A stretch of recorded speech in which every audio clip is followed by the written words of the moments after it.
Quand je regarde ces 7 dernières années, je me rends compte que beaucoup de choses ont évolué, mais pas forcément là où je m'y attendais. Ce qui a vraiment changé, c'est ma manière d'aborder un projet. Au début, je voulais tout maîtriser. Chaque trait, chaque détail, chaque forme. Je pensais que pousser les choses à la perfection rendait le projet meilleur. Mais j'ai compris une chose essentielle. La vraie précision, celle qui sert le projet, et surtout celle qui sert les attentes du client, aujourd'hui, je mets mon énergie sur ce qui fait réellement avancer. L'usage, les contraintes réelles, la cohérence technique, le budget. Et en fait, en changeant ma manière de voir la précision, j'ai aussi changé ma manière de voir le temps. Avant, je voulais aller vite, très vite. Comme si chaque projet était une urgence. Mais aller vite, parfois, empêchait la vraie discussion avec le client. Maintenant, je vois le temps comme un outil. Un temps pour observer le lieu, un temps pour échanger, un temps pour laisser une idée mûrir, que ce soit chez moi ou chez le client.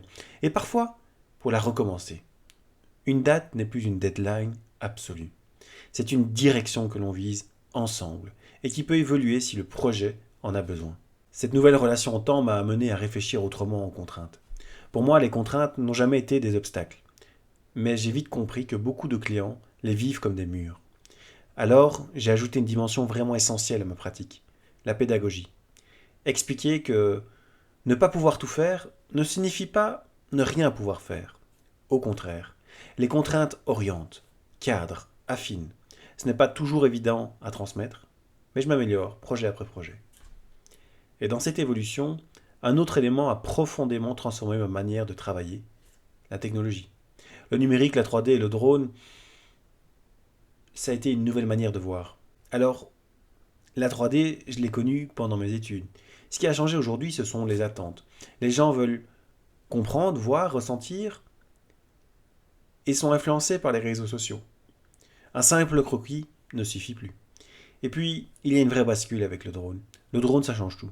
On ne lit plus un problème seulement depuis le sol, on le lit depuis l'air.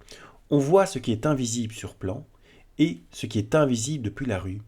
Je ne dessine plus pour imaginer, je dessine pour confirmer ce que j'ai observé. Et en quelques minutes, je peux analyser, vérifier, documenter. Tout ça aussi a renforcé une autre chose, l'importance du dialogue. Vous l'avez senti venir, pendant longtemps j'ai cru que les plans parlaient d'eux-mêmes. Mais en réalité, si un client ne comprend pas un projet, il ne peut pas l'accepter. Et comprendre un plan, ce n'est pas inné. Aujourd'hui, je prends le temps d'expliquer, de montrer, de visualiser. J'essaye de partir du client et j'avance avec lui. Parce que la communication n'est pas un plus. C'est une condition sine qua non pour que le projet existe vraiment. J'ai découvert que cette communication s'inscrivait dans quelque chose de plus large. Une vision vraiment stratégique du métier.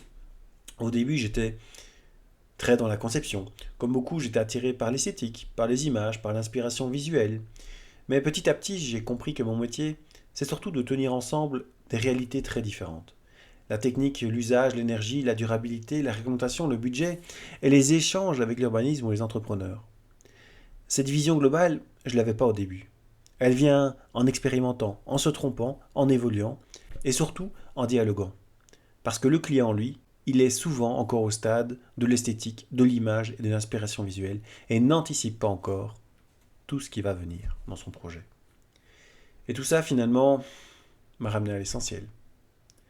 Ce qui a vraiment changé en 7 ans, ce n'est pas le métier, c'est la façon d'y mettre du sens. Aujourd'hui, je cherche l'équilibre entre le rêve et le réalisable, entre l'envie et le possible, entre l'idée et la vie quotidienne des personnes qui vont habiter ce projet. C'est ça, pour moi, le vrai changement. Et c'est ça qui me donne envie d'avancer, projet après projet.